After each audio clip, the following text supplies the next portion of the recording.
chapitre 11 et on lit à partir du verset 7 jusqu'à la fin du chapitre.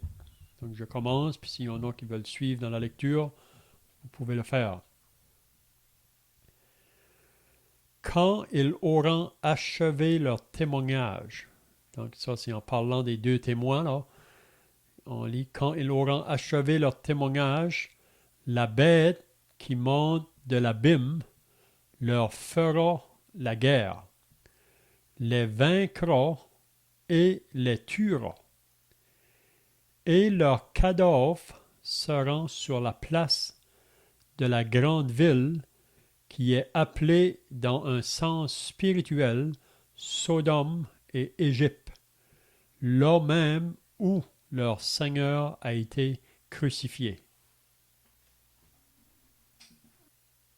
Les hommes d'entre les peuples, les tribus, les langues et les nations verront leurs cadavres pendant 3 jours et demi, et ils ne permettront pas que leurs cadavres soient mis dans un sépulcre. Et à cause d'eux, les habitants de la terre se réjouiront et seront dans l'allégresse. Et ils s'enverront des présents les uns aux autres, que ces 2 prophètes ont tourmenté les habitants de la terre. Après les 3 jours et demi, un esprit de vie, venant de Dieu, entra en eux, et ils se tinrent sur leurs pieds, et une grande crainte s'empara de ceux qui les voyaient. Et ils entendirent du ciel une voix qui leur disait, « Montez ici. » Et ils montèrent au ciel dans la nuée, et leurs ennemis les virent.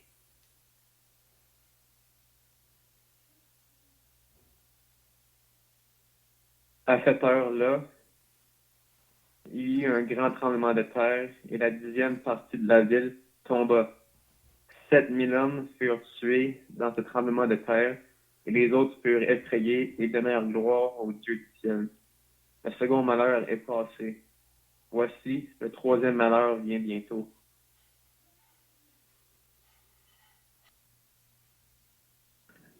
Le 7e ange sonna de la trompette, et il y eut dans le ciel de fortes voix qui disaient, « Le royaume du monde est remis à notre Seigneur et à son Christ, et il régnera au siècle des siècles. » Et les 24 vieillards qui étaient assis devant Dieu sur leur trône se prosternèrent sur leurs faces et ils adorèrent Dieu.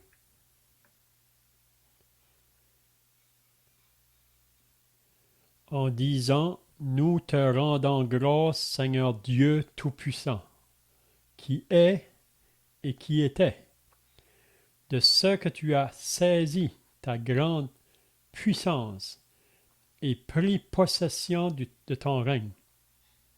Les nations se sont irritées et ta colère est venue.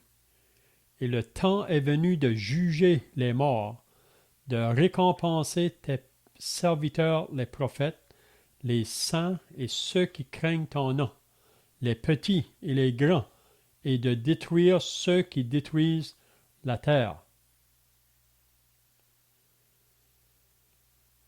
Et le temple de Dieu dans le ciel fut ouvert, et l'arche de son alliance apparut dans son temple. Il y eut des éclairs, des voix, des tonnerres, un tremblement de terre et une forte grêle. Amen. C'est bien donc, si vous étiez là la semaine passée, on avait regardé dans le début du chapitre 11, puis c'est toujours Jean qui reçoit ces révélations. Puis on avait vu que Jean était appelé à mesurer le temple de Dieu. Puis on avait dit que on sait que dans le temps de la tribulation, le temple à Jérusalem sera reconstruit. Puis on sait que la raison qu'on dit ça, c'est parce que quand que l'Antichrist va se lever, ça va être au milieu vraiment de la tribulation qu'il va vouloir s'asseoir dans ce temple pour se proclamer Dieu. Donc on dit que présentement, il y a beaucoup de préparations qui sont faites par les Juifs pour la reconstruction de ce temple. On avait dit la semaine passée que quand Jean est demandé de mesurer le temple, donc on dit que quand on prend des mesures sur une propriété, c'est parce que on veut avoir les choses exactes là, pour dire par la suite que cette propriété-là m'appartient. Puis on sait que là où Dieu va être, on sait que le temple était séparé en deux. Il y a le côté du lieu saint et le côté du lieu très saint. Puis on sait que Dieu demeure, il avait promis sa demeure là, dans le lieu très saint. Donc on croit que quand que l'Antichrist va se lever pour se placer dans le temple, il ne va pas arriver au lieu très saint, je ne crois pas. Mais il va être autour. Et c'est ça qu'on a lu au verset 2. Mais le parvis extérieur du temple, laisse-le en dehors et ne le mesure pas, car il a été donné aux nations, et elles fouleront aux pieds la ville sainte pendant 42 mois, pendant 3 ans et demi. Et vous savez que dans ce moment-là, ici on croit que ce sera dans le milieu de la tribulation, là, puis ça va être la corruption vraiment. Même les Juifs, qui est censé être le peuple de Dieu, mais c'est un peuple qui est très éloigné. On dit qu'il y a 2 groupes parmi les Juifs. Il y a les sionistes et les orthodoxes. Puis ça, on dit que les sionistes, vraiment, ils n'ont pas aucun intérêt pour les choses de Dieu. Mais l'autre côté est plus religieux, mais loin de Dieu. Vous savez, quand Jésus est venu sur la terre, il disait à propos de ce peuple-là, surtout aux pharisiens et aux chefs religieux qui représentaient la nation, que ce peuple m'honore des lèvres, mais son cœur est éloigné de moi. Donc c'est un peu comme aujourd'hui, vraiment, dans le monde. On peut voir qu'il y a beaucoup de rassemblements religieux, mais pour beaucoup, ils ont seulement une apparence de piété, mais ils renient ceux qui ont fait la force. Vous vous rappelez que Jésus a dit que ceux qui me disent « Seigneur, Seigneur » n'entreront pas tous dans le royaume des cieux, mais celui-là seul qui fait la volonté de mon Père qui est dans les cieux. Beaucoup en ce jour-là, au jour du jugement, me diront « Seigneur, on n'a-t-il pas prophétisé en ton nom, chassé des démons en ton nom, fait des miracles en ton nom ?» Puis Jésus va leur dire « Je ne vous ai jamais connu. » Il ne dit pas « Je vous ai connu une fois, puis maintenant je ne vous connais pas. Je ne vous ai jamais connu. Éloignez de vous de moi, vous qui commettez l'iniquité. » Donc, il ne faut pas penser que dans le temps de la tribulation, ou même ceux qui vont se trouver là dans le temple, ce pas des gens qui ne sont pas religieux, c'est des gens qui sont religieux extérieurement. C'est un peu comme aujourd'hui, si vous allez à Jérusalem, vous savez, c'est le centre de la terre, si on peut dire, où il y a beaucoup de personnes qui se trouvent là pour venir adorer ou faire les choses religieuses, mais pour la plupart, ils ne connaissent pas le Seigneur. Ils ne sont pas nés de nouveau. Puis si Jésus serait pour se présenter là encore aujourd'hui, il serait jeté en dehors. Puis on va le voir vraiment ce soir par les 2 témoins qui viennent là pour apporter encore un message de la part de Dieu dans le temps de la tribulation, dans la 2e partie. Puis encore là, on voit que le monde religieux va les rejeter. Et on ne veut pas d'eux. Donc on veut vivre une vie religieuse, mais une vie à notre façon, si on peut dire. Ou à notre... C'est un peu comme les enfants d'Israël quand ils ont fait le veau d'or. C'est rappelé dans Exode au chapitre 32.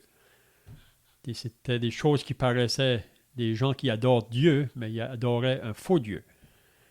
Donc on avait vu concernant ces 2 témoins-là qui vont s'élever là, dans ce temps-là, ça dit qu'ils vont avoir le pouvoir de prophétiser pendant 260 jours, 1260 jours, ça veut dire 3 ans et demi. Puis on avait dit la semaine passée que ces deux témoins ont un temps fixé par Dieu pour faire le travail que Dieu leur a commandé de faire. Donc, on avait vu que beaucoup vont vouloir leur faire du mal, parce que c'est encore comme aujourd'hui, si vous parlez de la part de Dieu, vous allez rencontrer l'opposition ou des gens qui vont vouloir vous faire du mal. Pourquoi?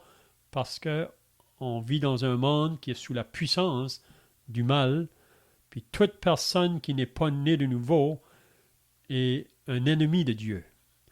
Donc, en étant ennemi de Dieu, on est ennemi des enfants de Dieu. Donc, ça n'a pas changé depuis le début. Tous ceux qui ont voulu parler de la part de Dieu connaissent le rejet, le mépris, la moquerie, la persécution. Mais, pour nous qui appartiennent à Dieu, comment que nous, on va réagir face à ces rejets ou mépris ou de moquerie, comment est-ce qu'on réagit? Donc, nous, on est appelés de continuer à annoncer le message, puis de prier pour ceux qui sont toujours sans Christ et sans Sauveur, afin que le Saint-Esprit de Dieu pourrait les arrêter dans leur chemin, pour le faire réaliser le chemin dont ils se trouvent, un chemin qui mène à la perdition. Mais Dieu ne veut pas que l'homme demeure là. Dieu veut délivrer le pécheur. Puis on peut dire qu'il l'a fait avec plusieurs d'entre nous. Puis notre désir, c'est que d'autres pourraient aussi connaître cette délivrance. Donc, on voit que c'est toujours le rejet quand on vient pour annoncer le message. Mais ces deux témoins-là, on avait vu la semaine passée, que quand on va vouloir leur faire du mal, ça dit qu'il y a du feu qui sort de leur bouche, puis qui dévore leur ennemi. Donc, il n'y a personne qui pourra leur faire du mal. Puis je crois que c'est encore la même chose aujourd'hui. C'est pour ça qu'on ne doit pas avoir la crainte des hommes, parce que les hommes, vraiment, ils peuvent peut-être toucher notre corps, mais ils ne peuvent pas toucher notre âme. Puis à moins que Dieu permette qu'ils nous frappent ou qu'ils nous touchent, ils ne peuvent pas nous toucher. Mais s'ils doivent nous frapper, c'est Dieu qui va le permettre, puis c'est dans le but toujours que cela puisse parler à ces hommes-là pour les amener vraiment à la repentance et à la foi en son Fils. Donc, on ne pourra pas leur faire du mal. On avait dit aussi que ces deux hommes-là, ces deux témoins, leur nom n'est pas mentionné, mais dépendant différents commentaires, il y en a qui croient que ces deux hommes-là, ça pourrait être Élie et Moïse. Il y en a d'autres qui pensent que ça pourrait être Élie ou Enoch. Mais il n'y a pas de nom de donné. Mais moi, j'aime à penser que ça pourrait être aussi Élie et Moïse, parce que il dit que ces deux témoins-là vont avoir le pouvoir de fermer le ciel afin qu'il ne tombe pas de pluie, puis le pouvoir de changer les eaux en sang. Donc, on voit que Élie et Moïse, pendant leur vivant sur la terre, ont accompli ces choses-là par l'autorité de Dieu. Puis aussi, on peut voir que Élie et Moïse, c'est eux qui étaient avec le Seigneur Jésus là, et les disciples sur la montagne de transfiguration. Puis c'est possible que ça pourrait être ces deux personnes-là qui se présentent à ce moment-là. Mais on ne peut pas leur faire du mal jusqu'à ce que leur travail soit terminé. Donc c'est là qu'on est rendu ce soir, là. Au verset 7, ça dit « Quand ils auront achevé leur témoignage ». Donc, il y a un temps. Puis leur temps, c'est pendant 3 ans et demi. Donc, on peut dire que c'est probablement les 3 ans et demi derniers de la tribulation, là. Donc, quand ils auront achevé leur témoignage, qu'est-ce qui arrive à ce moment-là? La bête. Qui est la bête? la bête, on croit que c'est l'Antichrist, puis on sait qu'il va être associé avec le faux prophète. On va voir ça dans le chapitre 13 de l'Apocalypse. Les deux bêtes qui montent, un de la mer puis l'autre de la terre. Donc, la bête ou l'Antichrist, parce qu'il va entrer en pouvoir à ce moment-là, là, il va vouloir se proclamer Dieu, puis ces deux témoins-là le dérangent vraiment. Et ça bouleverse le monde, parce qu'il parle de la part de Dieu. Donc, il faut se débarrasser d'eux. Donc, quand ils auront achevé leur témoignage, l'Antichrist qui monte de l'abîme leur fera la guerre. Donc, il va faire la guerre à ces deux hommes-là. Puis ça nous dit qu'il les vaincra et les tuera. Donc, il va les mettre à mort. Donc, j'arrête ici. Si vous avez quelqu'un a des pensées ici, là, ou des questions, vous pouvez le faire.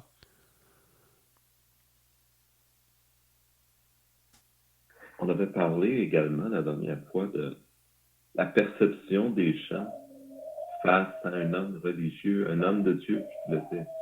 Donc, dans l'esprit des gens, lorsque un homme de Dieu est à l'œuvre et qu'il réussit, c'est un signe d'approbation de Dieu. Et lorsqu'il ne réussit plus, c'est un signe de désapprobation de Dieu. En réalité, avec cette vision qu'on a ici, on a un portrait un peu différent, comme tu viens de le mentionner, Léon. C'est qu'ils vont être vaincus. Ils vont faire la guerre et ils vont même être mis à mort. Donc, pour les gens sur la terre, c'est comme s'ils ont fait un travail. Un certain temps, ils ont essayé de faire quelque chose, mais finalement, ils les ont vaincus. Finalement, ils les ont renversés. Mais lorsqu'on a ce petit clin d'œil qui nous vient du ciel, comme tu l'as très bien souligné, c'est que lorsqu'ils ont terminé leur travail, Dieu permet à ce moment-là qu'ils tombent. Donc, ils avaient une tâche à accomplir, ils avaient un témoignage à rendre. Et ça, c'est pour mettre l'accent sur ce que Dieu nous demande. En fait, on peut difficilement juger, du succès ou non d'une œuvre de Dieu, dans le sens que si on fait ce que Dieu nous demande, qu'importe le résultat aux yeux des hommes, ce qui est important, c'est de glorifier Dieu en faisant ce que Dieu demande. Et ici, ce que Dieu demandait à ces deux témoins, c'est qu'ils rendent témoignage. Et ils ont rendu témoignage. Et lorsque leur témoignage a été rendu, Dieu a permis qu'ils soient, on peut dire, enlevés. Et ça va être un sujet de joie et de célébration sur la terre, comme on le verra, comme on l'a lu. Mais la terre se trompe. La terre ne devrait pas se réjouir, car Dieu a rendu témoignage et maintenant ils sont coupables d'avoir rejeté ce témoignage et ils devront rendre des comptes.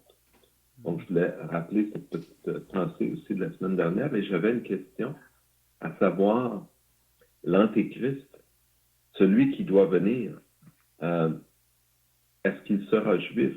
C'est-à-dire que on sait que le Christ, les Juifs attendent le Messie et que le Messie, il est impensable pour les Juifs qu'il soit non-juif. Donc, est-ce qu'on doit s'attendre à ce que l'Antéchrist soit lui-même un Juif? Ou alors, peut-être, il y aura un flou sur son origine, en sorte que... Parce qu'en principe, les Juifs vont entendre quelqu'un qui vient de la descendance de David.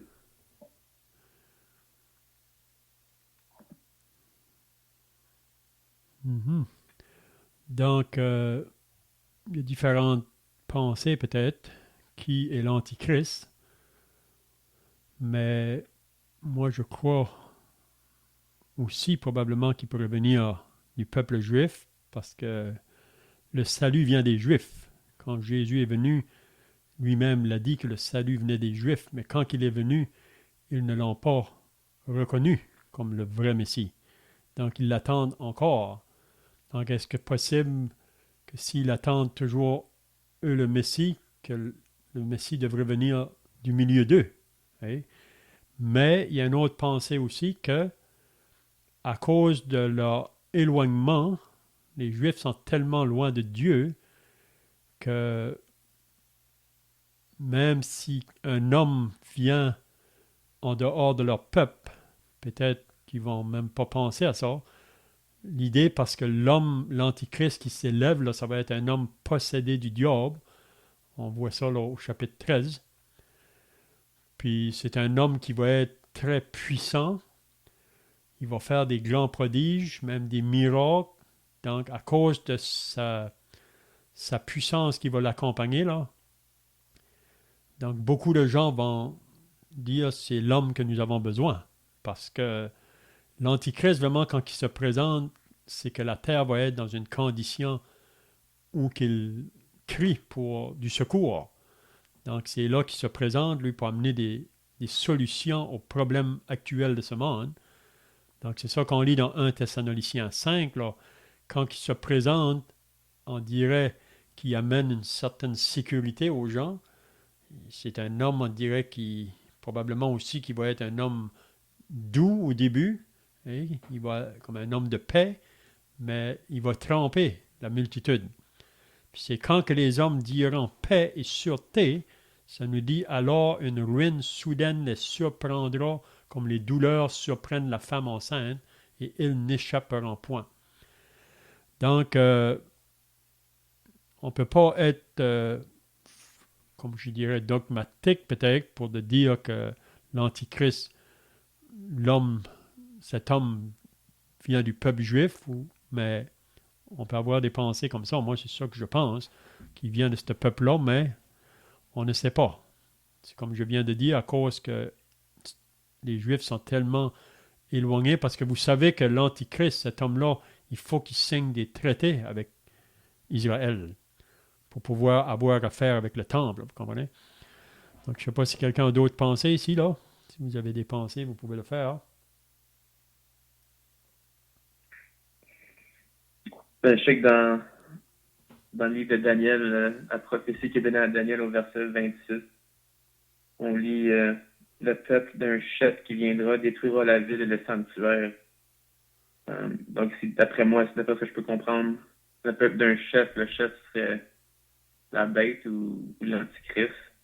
C'est-à-dire que c'est vraiment son peuple qui viendra détruire la ville pendant Jérusalem, puis on sait que c'est en 70 AD que les Romains ont détruit Jérusalem et le temple. Donc, je sais pas si ça voudrait dire que il viendrait de l'Empire romain. Je sais que l'Empire romain, c'est une chose du passé, là, mais juste mes pensées. Mm-hmm. Vous savez que présentement, il y a des personnes qui sont jusqu'à dire que le pape qui est là présentement est le faux prophète ou l'antichrist. Mais je ne crois pas. Pour moi, peut-être que le pape a une chose à faire au travers de ça, là, mais il est plutôt associé au faux prophète. Et parce que le faux prophète, ça va être un homme religieux qui s'élève pour travailler, pour attirer le peuple à l'antichrist, pour adorer l'antichrist. C'est vraiment en arrière de tout ça, c'est le diable. Hein? Mais c'est comme j'ai dit, il y a beaucoup de choses qui vont nous échapper parce qu'on sait que tout ce qu'on est en train d'étudier présentement, ça va être du futur pour nous parce qu'on sait que l'Église va être partie quand ce temps-là va prendre place. Hein? Donc, on peut avoir des pensées ou supposer des choses, mais on sait qu'un jour, ça va être clair. Donc, est-ce que quelqu'un d'autre pensait là?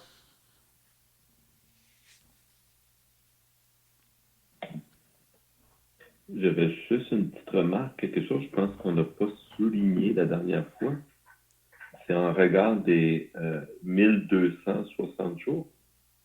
Ça a été bien mentionné, c'est les 3 ans et demi en question. Je voulais juste souligner qu'on parle de prophétie biblique et que les Juifs fonctionnaient avec un mois lunaire. Et donc, on parle de 12 fois 30 jours pour une année, donc une année 360 jours, selon la prophétie. Donc, si les gens prennent 365 jours, ça n'arrivera pas exactement à 1260 jours. dans le calcul au verset 3. Mais si pour le calcul, on prend une année lunaire de 360 jours, alors le calcul arrive bien comme le verset 3 à 1260 jours. Je voulais juste faire une petite précision, une petite clarification. C'est bien. Donc, le verset 8, donc, les deux témoins sont mis à mort. Donc, ça nous dit leur cadavre se rend sur la place de la grande ville,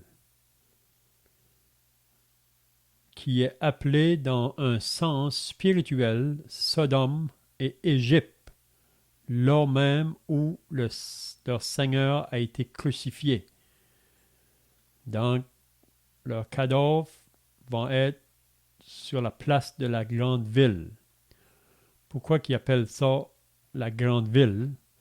Puis aussi pourquoi qu'il dit à propos de cette ville-là, elle est représentée comme Sodome et Égypte, là où le Seigneur a été crucifié. Qu'est-ce qu'on peut apprendre ici?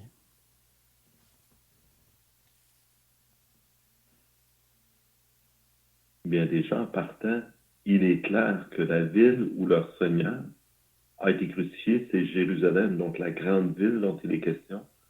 C'est clairement la ville de Jérusalem dont il est question. Et Sodome, on sait combien c'est une ville de corruption.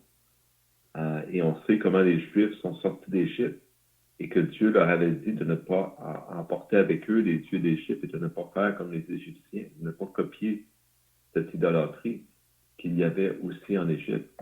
Et on peut penser que, effectivement, comme tu le mentionnais, les Juifs ne suivent pas le Seigneur, ne font pas la volonté de Dieu. Même les Juifs religieux sont complètement à côté. Et d'ailleurs, on l'avait, je pense, mentionné la dernière fois, ceux qui se sont le plus opposés au Seigneur Jésus, ce sont les chefs religieux. Donc, ils sont à côté de la map, ils sont sur la mauvaise piste, si on peut dire ainsi clairement. Et ils sont donc éloignés. Et dans ce sens-là, la Bible les compare, les Juifs, à Sodome et Égypte. C'est une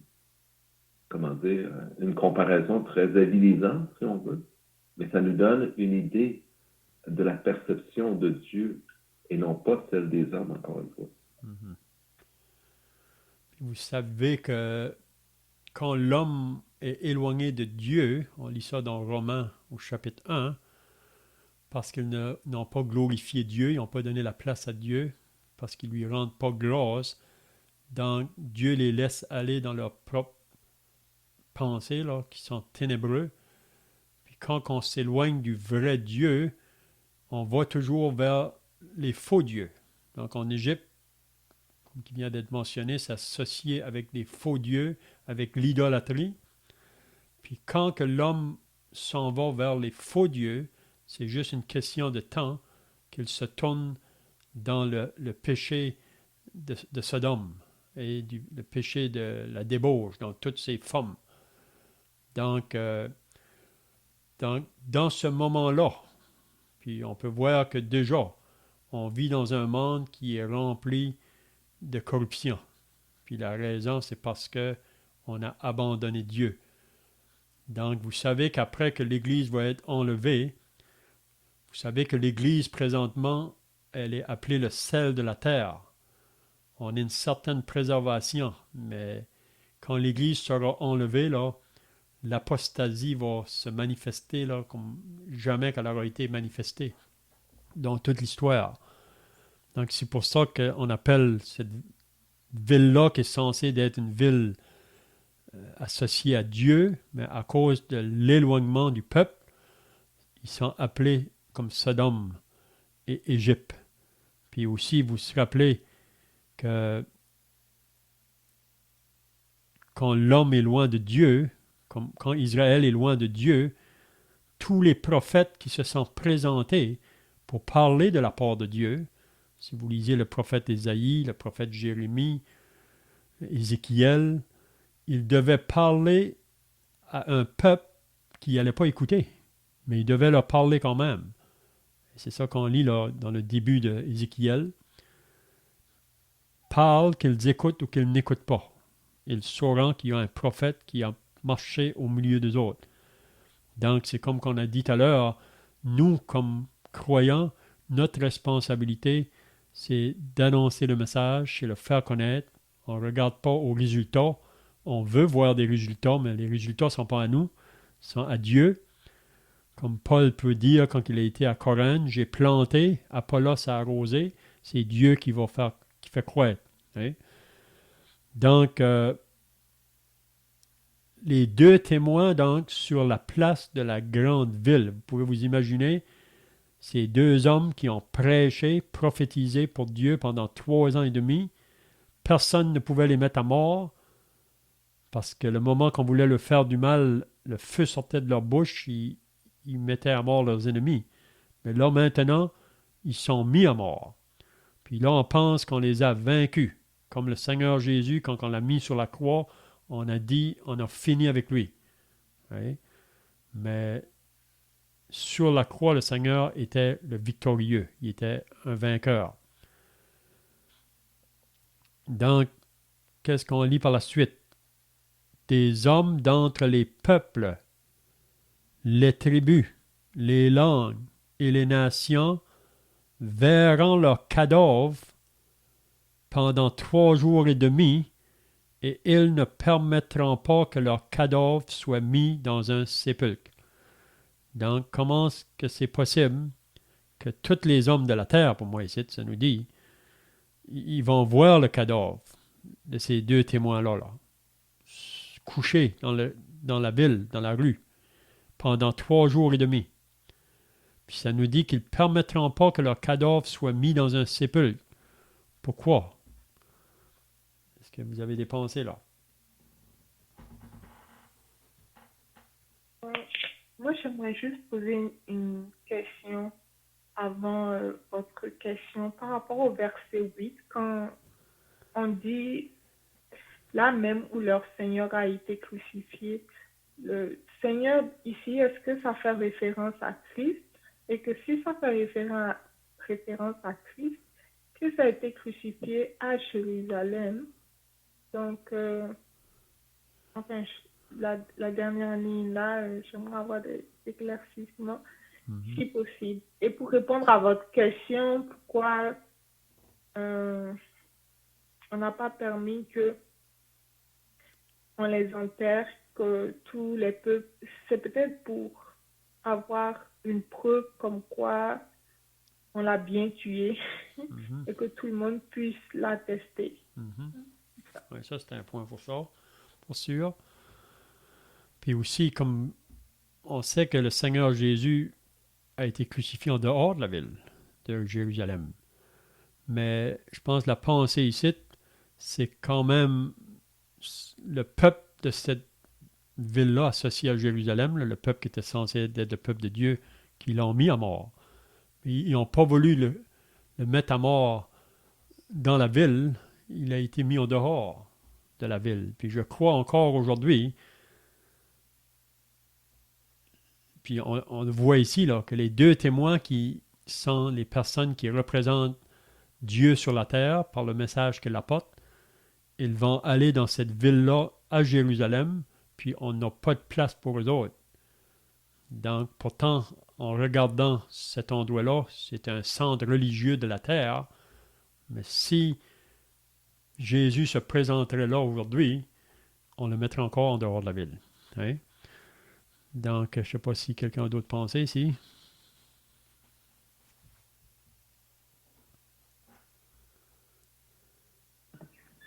C'est peut-être une espèce de célébration d'un triomphe, de victoire, de humiliation de l'ennemi, appelons ça un peu comme on voudra, mais il y a cette réalité qu'on se moque et qu'on ne respecte pas. Normalement, même lorsqu'on va à la guerre, on va permettre d'enterrer les morts.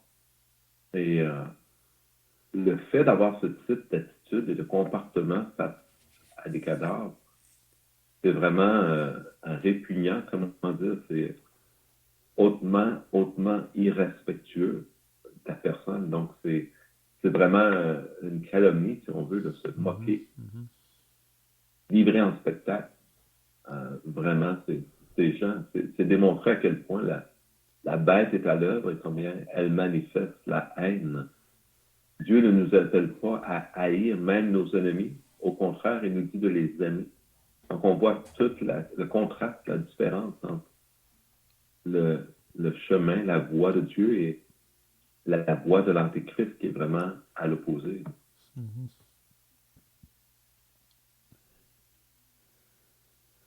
Donc, la question, comment est-ce que toute la terre va pouvoir les voir?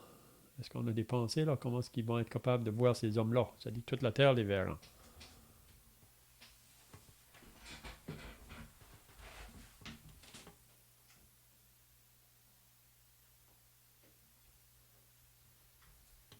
Avec l'Internet, une tu te passes à cette heure sur la télé, sur la radio, l'Internet, là. Mhm.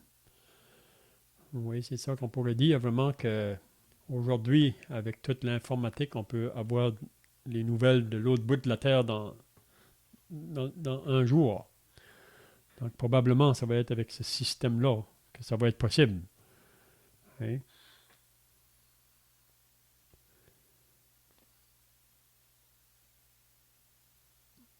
Donc, il nous dit ensuite, là, et à cause d'eux, donc c'est comme qui vient d'être dit vraiment, la terre va se réjouir, ça va être une fête pour le monde entier. À cause d'eux, les habitants de la terre, vous pouvez vous imaginer les habitants de la terre. On avait lu là à la fin du chapitre 8, malheur, malheur, malheur aux habitants de la terre, à cause des 3 derniers sons des trompettes qui vont sonner là. Donc ici, il dit encore la même chose, les habitants de la terre se réjouiront et seront dans l'allégresse. Donc ils se réjouissent, ils sont dans l'allégresse. Puis même, ça nous dit qu'ils vont s'envoyer des cadeaux les uns aux autres. Donc la terre va être en fête. C'est un peu la même chose quand on a mis le Seigneur Jésus à la croix. Pour beaucoup de monde, c'était la fête. Parce que ces 2 prophètes ont tourmenté les habitants de la terre. Donc, c'est la raison pourquoi on est content qu'ils sont morts, qu'ils sont partis. Parce qu'ils tourmentaient les habitants de la terre. Vous pouvez vous imaginer 2 hommes qui tourmentent les habitants de la terre. Qu'est-ce qui faisait que ces 2 témoins-là tourmentaient les habitants de la terre? On a des pensées?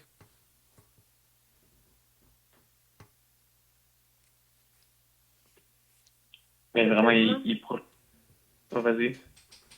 Ok. Certainement, il leur rappelait leurs mauvais actes, en fait. Et ils prêchaient la bonne nouvelle de se détourner de leurs mauvaises actions, comme les prophètes dans l'Ancien Testament l'ont fait. Et ils voyaient bien que ce qu'ils faisaient était mauvais. Donc, ces prophètes-là les tourmentaient dans ce sens-là. Mhm. Je dirais au niveau de la conscience surtout. Parce que c'est bien que notre conscience nous rappelle certaines choses, mais s'il y a en plus quelqu'un qui nous le redit sans cesse que tu fais, ce n'est pas bien, bah, finalement, on est doublement tourmenté. Mhm. Brandon, tu allais dire? C'est pour dire, à cause qu'il proclamait un message qui était contraire à ce qu'il aimait vraiment. Là. C'est que même aujourd'hui, beaucoup de personnes décident de ne pas croire en Dieu parce qu'ils savent que vraiment les choses de Dieu sont contraires à ce qu'eux aiment vraiment. Là. On peut dire le péché. Là. Donc, comme on vient de dire, je pense pourquoi il était tourmenté. Là. Parce que la vérité, vraiment, c'est la lumière. Hein, puis le monde n'aime pas la lumière, le monde sent leur péché. Donc, c'est pour ça qu'il était troublé. Là. Mhm. Est-ce que c'est un peu aussi la En même? fait, OK. En fait, la Bible nous dit du Seigneur Jésus, ils m'ont haï sans cause. Donc, le tourment, ce n'est pas qu'ils ont fait du mal aux hommes, j'en suis persuadé. Dieu n'enverra pas des gens pour quoique ils vont se défendre. Hein. On voit qu'ils ont le pouvoir qui leur a été donné d'en haut pour se défendre, si on veut. Mais leur mission, c'est pas d'attaquer et de faire la guerre. Ils vont perdre à la guerre. Leur mission, c'est de rendre témoignage. Et une fois que le témoignage est rendu, c'est là que Dieu va permettre qu'il soit retiré au ciel par la mort. Mais véritablement, les nations se sentent persécutées, comme cela a été dit déjà. On n'aime pas beaucoup se faire dire que notre vision qu'on s'est imaginée du futur de Dieu lui-même, elle est fausse. Même les hommes religieux qui sont dans l'erreur n'aiment pas se faire dire qu'ils sont dans l'erreur, qu'ils sont, bien, on peut dire Sodome, de se faire comparer à Sodome et Égypte, comme on vient de dire. Donc, véritablement, ces témoins, ce qu'ils vont faire, c'est de dire la vérité. Et la vérité ne sera pas autre que ce qu'on lit ici. C'est-à-dire qu'ils vont forcément montrer aux hommes qu'ils sont coupables devant Dieu et dignes du jugement et que la colère de Dieu s'en vient. Et Dieu avait béni à Ninive. On sait comment Jonas avait annoncé dans 40 jours la ville sera détruite et comment le peuple s'est repenti.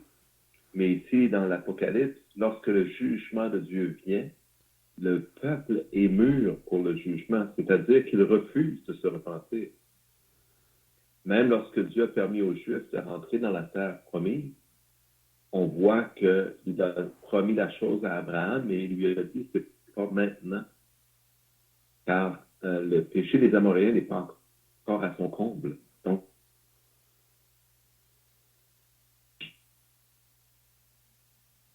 mais il arrive un point où le pécheur ne veut plus se détourne systématiquement de la vérité et rejette et même haït et combat la vérité. D'où cette haine de ces gens-là à l'égard des deux.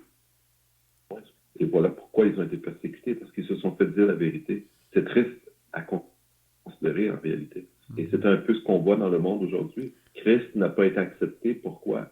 En fait, on a voulu établir Jésus pour être roi, mais à leur manière. Jésus s'est sauvé de cela. Il n'a pas accepté que cela arrive.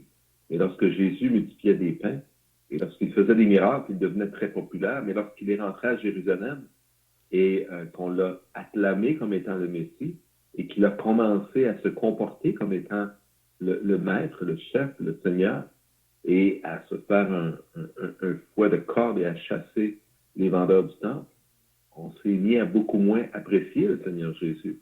Donc, lorsque la vérité est proclamée avec force, les gens n'aiment pas beaucoup. Donc, on sait que Paul disait à Timothée, dans la deuxième épître à Timothée, là, au chapitre 4, quand il lui a dit « Prêche la parole, insiste en toute occasion, favorable ou non. » Puis la raison que Paul dit ça à Timothée, c'est parce qu'il y vient un jour où les hommes ne supporteront plus la saine doctrine, mais ils auront une oreille démangeaisante pour entendre des choses agréables ou des choses qui ne les dérangent pas.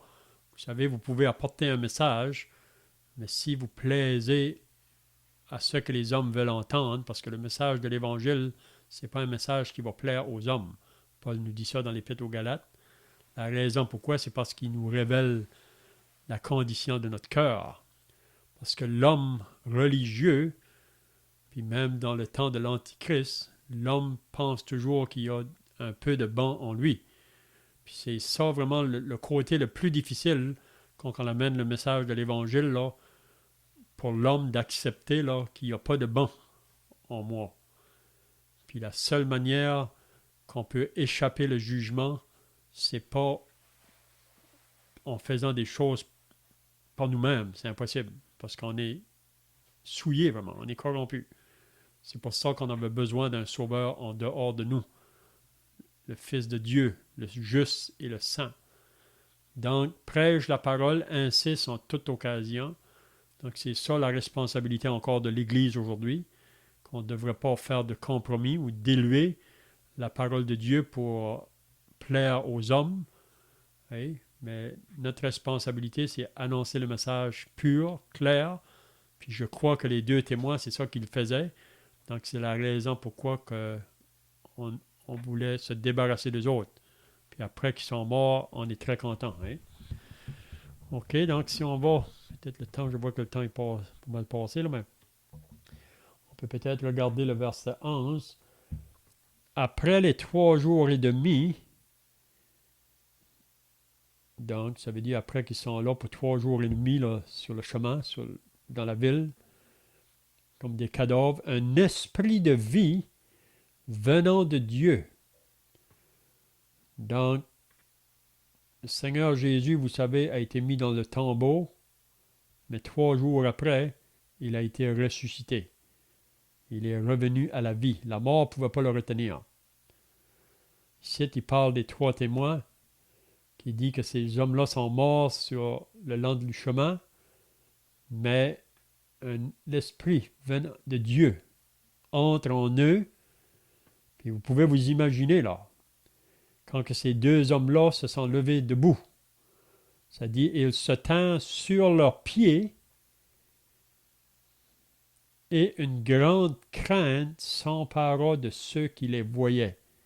Donc une grande frayeur, si on peut dire, qui s'est emparée des gens autour qui se trouvaient là à ce moment-là. Puis probablement que toute la terre va voir ça.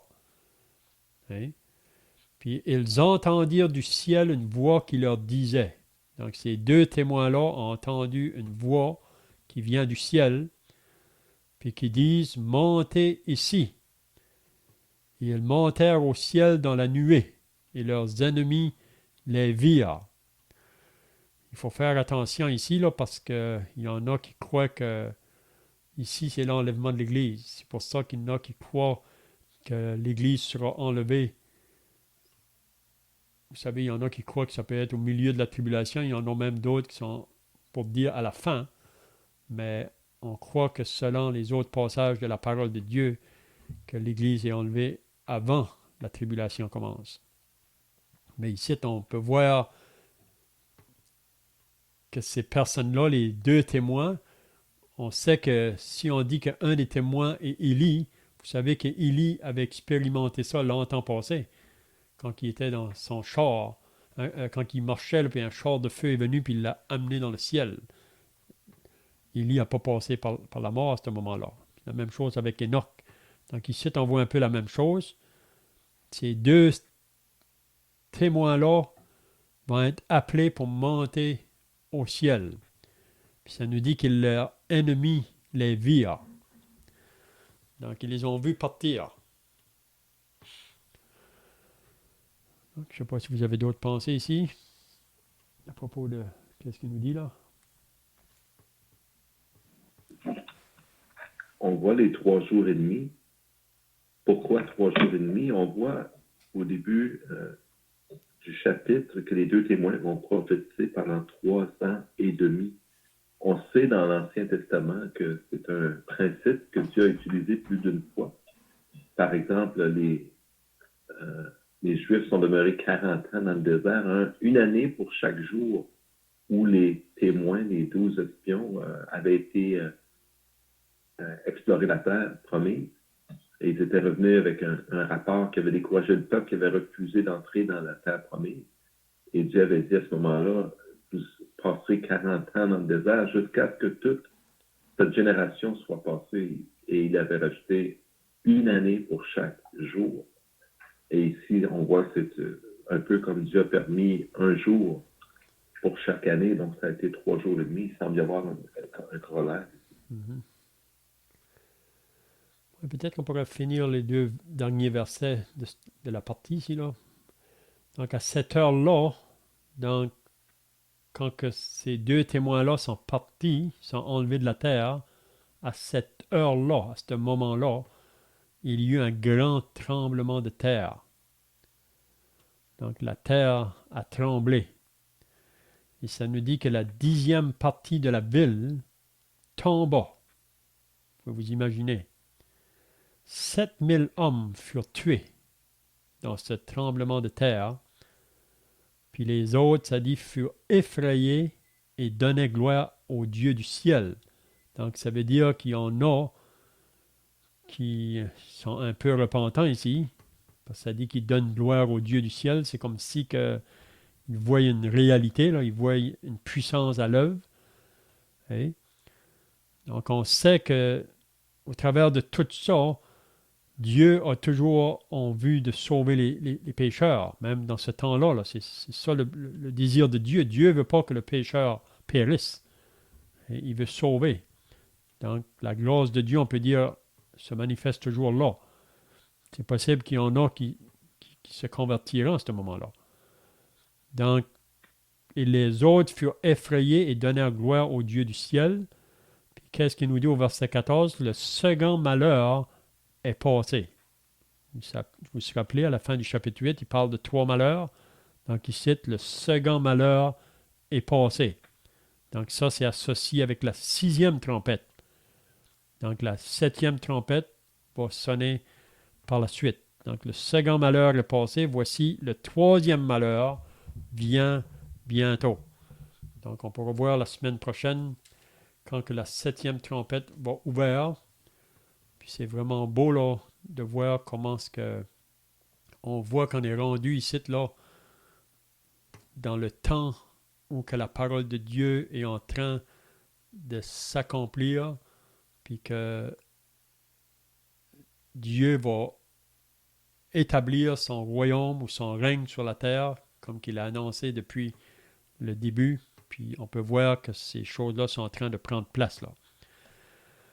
Donc, je ne sais pas si vous avez d'autres questions ou pensées, là. Sinon, on va terminer par la prière.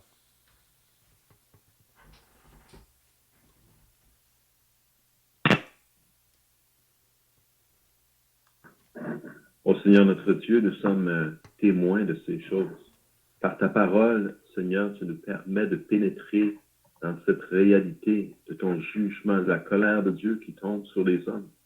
De cette réalité avant la colère, de ce témoignage que tu rends toi-même, on sait, on a lu ce soir, que ces témoins vont rendre témoignage et qu'ils ne pourront être saisis avant que leur temps soit venu et que les témoignages aient été rendus. Notre Père, nous voyons donc qu'il est précieux à tes yeux de rendre témoignage afin que les âmes soient sauvées. Tu nous dis dans ta parole que tu ne désires pas que le méchant périsse, mais qu'il se repentisse et qu'il soit sauvé. Père, nous voyons que tu mets ces choses en pratique, que c'est dans ce but aussi que tu parles à ces hommes qui se sont éloignés de toi et que malheureusement, Seigneur, le plus grand nombre, le très, très plus grand nombre s'éloignera de toi et te rejettera au point même de ridiculiser à tes témoins, de se moquer d'eux, de leur faire la guerre et de les tuer et de ne point permettre, Seigneur, qu'ils soient ensevelis. Notre Dieu, nous te prions de bénir ces pensées en nos cœurs, que nous puissions réaliser cette réalité pour nous-mêmes et ne point nous décourager si nous sommes repris ou rejetés ou maltraités à cause de ton nom, car c'est là la réalité, Seigneur, dans ce monde, pour tes serviteurs. Notre Dieu, nous te bénissons encore, parce que même ton Fils a été rejeté. Et en son nom précieux, Père, nous te prions. Amen.